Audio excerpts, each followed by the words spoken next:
Salut voisin, ça va? Et si on allait s'expliquer?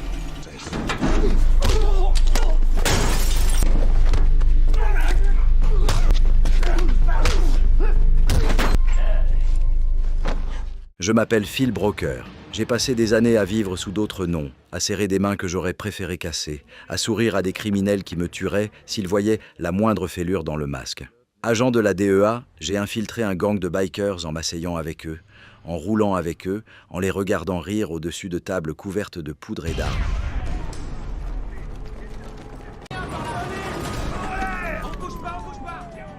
Le jour où l'opération a pété, les balles ont coupé l'air comme des lames. Ça te balance, tu vas crever! Bouge pas! Non! Il est infiltré!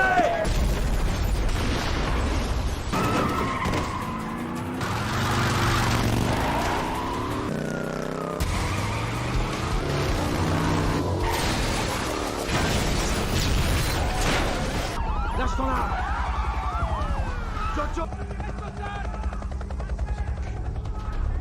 Le fils de leur chef est tombé. Une promesse a suivi, froide comme une pierre. « Je te retrouverai !»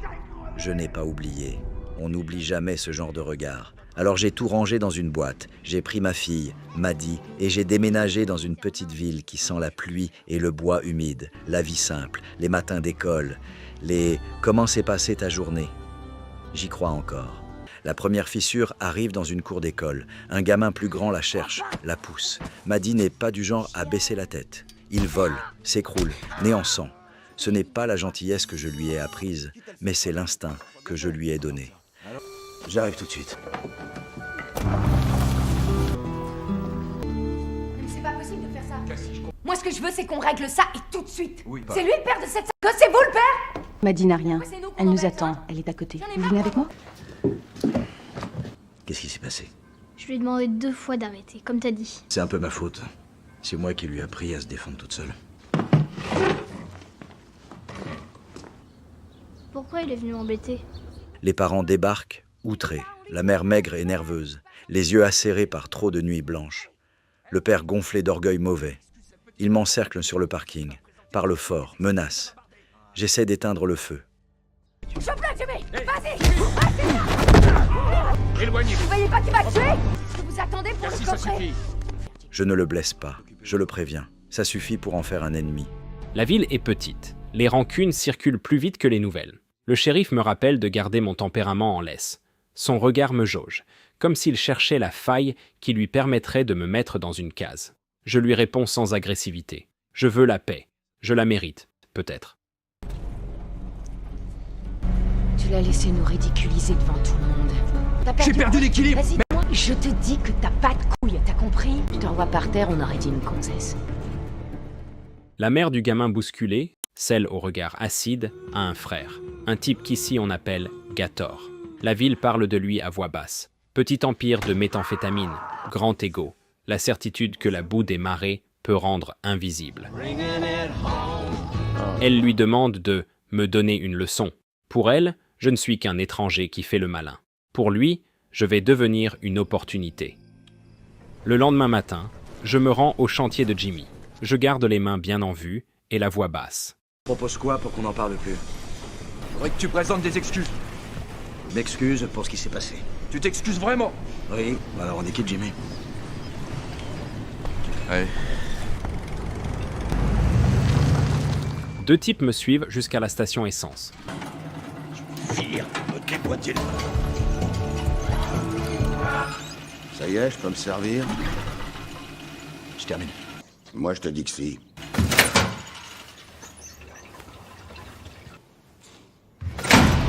Ça part vite, ça finit mal pour eux. Je ne frappe pas pour faire mal, je frappe pour que ça s'arrête. Mais chaque corps au sol, chaque grognement, c'est une ligne de plus dans la colonne des comptes que Gator tient contre moi. Ouais. Ouais, je m'en occupe. La ville se rétrécit. La directrice de l'école me parle avec une gentillesse qui sent la pitié. Le shérif m'observe en coin, coincé entre la loi et la peur de ceux qui la contournent. J'aurais aimé qu'il soit net, il ne l'est pas. D'où vous sortez?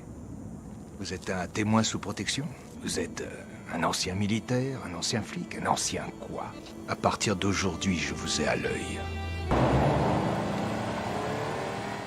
Le lendemain, on enfile nos bottes et on part monter à cheval, comme d'habitude. Je regarde Maddie s'échauffer dans la poussière, convaincu que la pression est retombée. Ce que je ne vois pas, c'est Gator qui rôde déjà autour de la maison, patient comme un vautour. Il s'accroupit près du pick-up, plante sa lame dans mes pneus, puis se glisse à l'intérieur.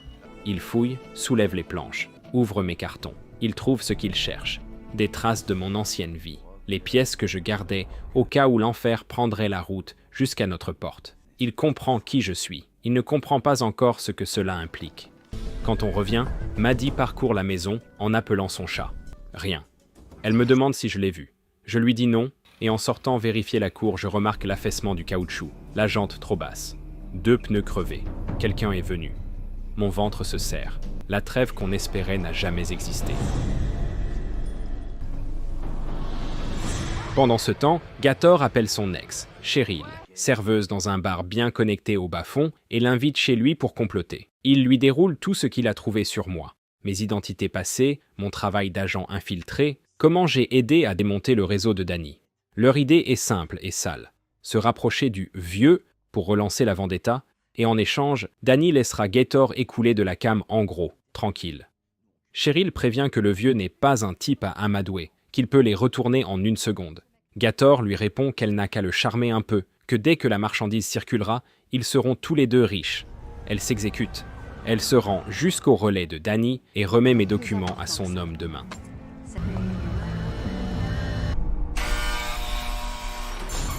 Même derrière les barreaux, Danny a des yeux, des oreilles, des bras longs. Il donne carte blanche sur mon cas et exige que je paie cher pour son fils. Je débarque chez Jimmy en colère. Il ne comprend rien à ce qui se passe. Je lui dis que s'il n'éclaircit pas tout de suite ce qui s'est passé, je ne laisserai pas passer. Puis je m'en vais, le laissant planté là, paumé. Un peu plus tard, un pote me glisse que Jimmy n'aurait jamais osé entrer chez moi. Mais Gator, son beau-frère, c'est autre chose. Ce type fait n'importe quelle saleté pour son intérêt. À l'école, je croise Cassie. Je m'excuse pour l'esclandre de l'autre jour. Les gamins se réconcilient en nous voyant sincères. Cassie ne fait plus d'histoire et accepte que Teddy vienne à l'anniversaire de Maddie. Au revoir, Madame Clon.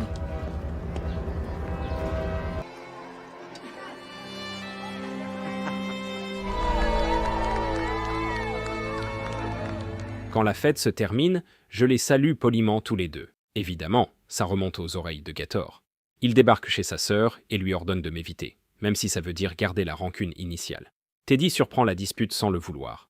De mon côté, je commence à creuser. J'appelle un ancien collègue. J'apprends que Gator essaie de se rapprocher de Danny pour relancer la vengeance. Même de prison, Danny garde des bras et des yeux. Ils envoient des hommes vers notre ville. Je ne laisserai pas Gator approcher ma fille. Alors, tu veux quoi pour nous dire où il est, tu veux quoi? T'es pas qu'une camée avec un joli petit cul, t'es aussi un vrai génie. Où est ce connard? Si dans 5 secondes tu m'as pas dit où il est, ta gueule passe à travers la table. Le lendemain matin, je le trouve assis avec Cheryl. Pas de détour. Si on a un truc à me reprocher, on en parle. Croyez pas que tout ça, ça se passe dans votre tête. En tout cas, maintenant, t'es prévenu. Avec un papa aussi costaud, elle a rien à craindre. C'était un plaisir. Je le plante là et je file droit à son labo. L'endroit ressemble trait pour trait aux vieilles cuisines de Danny. Je fouille vite et propre. Dans un tiroir de bureau, je trouve la poudre blanche qu'il planquait. Je fabrique 2-3 cocktails Molotov avec ce que j'ai sous la main. En passant, je tombe sur le chat de Maddie. Lâche le chat.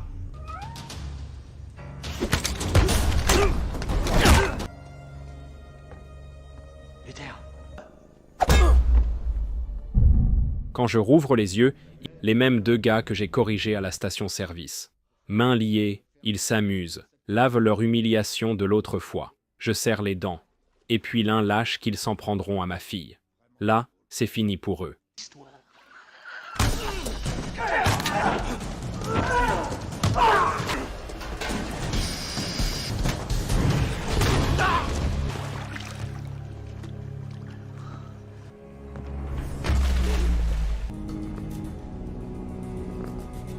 Je sais que ça va monter d'un cran. Alors je me prépare. Je dois d'abord mettre Maddie en sûreté. La nuit où il décide de frapper, les phares coupent la route en 2. 2 véhicules, peut-être 3. Des silhouettes qui connaissent la guerre, pas la petite bagarre de bar. Ceux-là viennent de plus loin. Ils ont le cuir des bikers et l'odeur du règlement de compte. Gator les a invités. Il veut livrer un trophée pour grimper dans la hiérarchie. Ils pensent me prendre à domicile, transformer ma maison en piège. Ils ont oublié que je n'ai plus rien d'autre à perdre que ce que j'ai de plus cher. Là, quand on vient, compris? Ouais.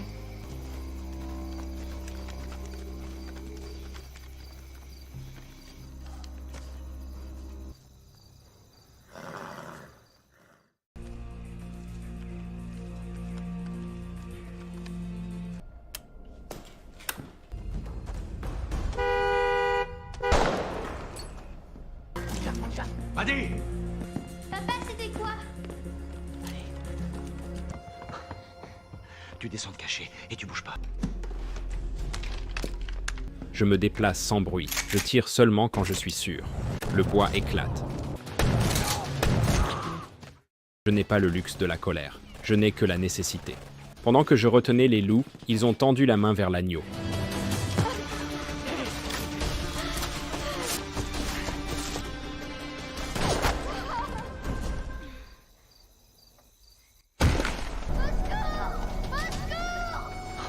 Ces gens, ils s'en foutent que tu sois une gamine, ok? Ils veulent te tuer ou tu vas venir avec moi, d'accord?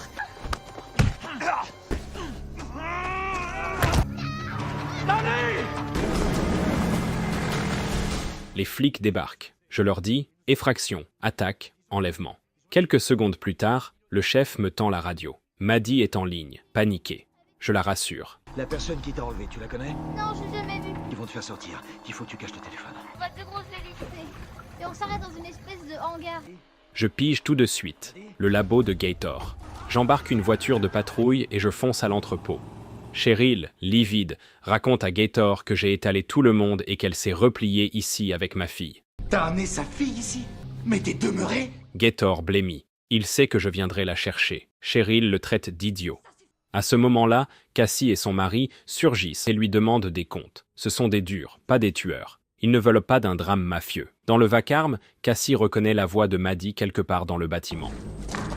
Qu'est-ce que vous foutez là? Elle cherche un interrupteur pour y voir clair, sans savoir qu'ici, tout est déjà amorcé, posé par mes soins. Cassie arrache Maddy des flammes in extremis. Gator voit sa dope brûler et retourne sa haine contre ma fille. Cassie! Elle reste ici. Cassie s'interpose, il s'empoigne, il perd le contrôle, le coup part, sa sœur s'effondre, touchée au ventre. Il traîne Maddy jusqu'à la voiture et décolle. Je le prends en chasse. Il a l'avantage du poids, me percute et m'envoie valser. On arrive sur le pont.